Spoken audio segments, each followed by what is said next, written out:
হুমায়ুন কবির লিখেছেন, প্রায় শোনা যায় যে কোথাও মাটি কাটতে গিয়ে কোনো লাশ অক্ষত অবস্থায় পাওয়া গেছে। লোকে বলে মৃত লোকটি ইমানদার ছিলেন, তাই তার লাশ অক্ষত আছে। কোরআন হাদিসে কি এরকম কোনো কথা বলা আছে? খুবই গুরুত্বপূর্ণ একটি প্রশ্ন।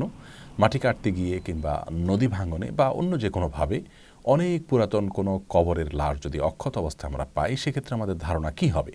আমরা কি মনে করব লোকটা অনেক মোত্তাকি, পরহেজগার এবং আল্লাহর প্রিয় বান্দা ছিলেন, সেজন্য আল্লাহ তাআলা তার লাশ অক্ষত রেখেছেন, নাকি তার সম্পর্কে আমাদের ভিন্ন কোনো ধারণা হবে? এর উত্তরে আমরা শুরুতে যে পয়েন্টটি বলে রাখতে চাই তা হলো, কারামাতুল আউলিয়ায়ে হাক্কুন। আহলুস সুন্নাহ জামাতের একটি গুরুত্বপূর্ণ মৌলিক আকীদা এবং বিশ্বাস হলো যে আল্লাহর কোনো প্রিয় বান্দা, নেককার বান্দাকে আল্লাহ রাব্বুল আলামিন কোনো অলৌকিক ঘটনার মাধ্যমে সম্মানিত করেন। অনেক সময় অলৌকিক কোনো ঘটনা ঘটতে পারে কোনো আল্লাহর প্রিয় বান্দার মাধ্যমে, সেটি ঘটানোর একমাত্র মালিক আল্লাহ রাব্বুল আলামিন, সম্পূর্ণ আল্লাহর এখতিয়ারাধীন বিষয়।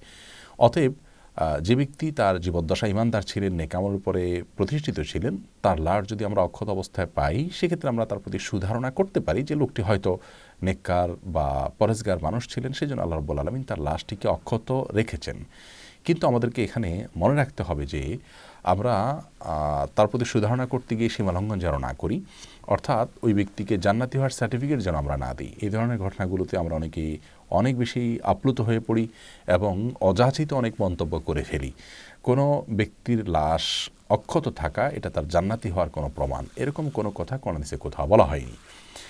এবং সেই সাথে অন্য আরেকজনের কবরে হয়তো আপনি হাড়গোড় পেয়েছেন, তার লাশ মাটির সাথে মিশে গেছে, এগুলো দেখে তার প্রতি আপনি যদি তুচ্ছ ধারণা পোষণ করেন, সেটাও ভুল হবে। কারণ কোরআন এবং হাদিসে কোথাও বলা হয়নি যে কোনো মানুষের নেককার হওয়ার আলামত হলো তার লাশ অক্ষত থাকবে, আর অক্ষত না থাকলে তিনি নেককার নন। এরকম কোনো আপনার মানদণ্ড আমাদেরকে দেওয়া হয়নি, এরকম কোনো ক্রাইটেরিয়া বলা হয়নি। বিধায় এ ধরনের ইস্যুতে আমরা যেন খুব সহজ সমীকরণ না করে ফেলি এবং সীমালঙ্ঘন না করে ফেলি। সুধারণা করতে পারি, সেটি সম্পূর্ণ ভিন্ন বিষয়। আরেকটি বিষয় এখানে বলতে হয়, তা হলো সম্প্রতি এ ধরনের ঘটনার নানা রকমের বৈজ্ঞানিক ব্যাখ্যা আমাদের সামনে আসছে। এ সমস্ত ব্যাখ্যাগুলো কোরআনের সাথে যেহেতু সাংঘর্ষিক নয়, অতএব সেগুলো বিশ্বাস করাতে কোনো অসুবিধা নেই। কারণ আগেই বলেছি আমরা, লাশ অক্ষত থাকা না থাকার বিষয়ে কোরআন হাদিসে কোনো বিবরণ নাই যেটি দেখে আমরা মন্তব্য করতে পারি যে এটি ওই ব্যক্তির কারামত বা অলৌকিকত্ব, যেটি আল্লাহ তাআলা প্রকাশ করেছেন তার মাধ্যমে। বিধায় সুধারণা আমরা করতে পারি। আবার বৈজ্ঞানিক কোনো ব্যাখ্যা, গ্রহণযোগ্য ব্যাখ্যা থাকলে সেটাকে আমরা গ্রহণ করতে পারি। এটা নিয়ে খুব বাড়াবাড়ি করার কিছু নেই এবং খুব বেশি এটা নিয়ে হাইপ তৈরি করারও কিছু নেই।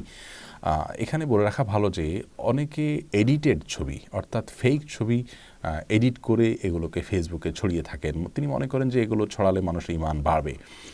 এগুলো ইসলাম প্রচারের কোনো সঠিক পদ্ধতি নয়। আপনি মিথ্যার প্রচার বা প্রপাগান্ডার প্রচার কিংবা আনঅথেন্টিক বা অনির্ভরযোগ্য কোনো তথ্য থেকে পাওয়া কোনো কিছুকে প্রচার করে ইসলামের প্রচার করতে পারেন না।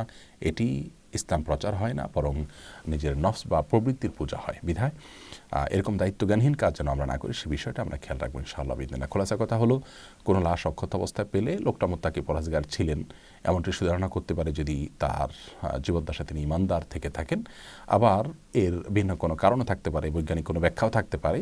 সেটি যদি বৈজ্ঞানিক ব্যাখ্যা আমরা জানতে পারি, সেটাকে বিশ্বাস করাতে কোনো অসুবিধা নেই, যেহেতু কোরআন হাদিসে এখানে নির্দিষ্ট করে এই অক্ষত থাকার কোনো বিশেষ মাহাত্ম্যের কথা উল্লেখিত হয়নি।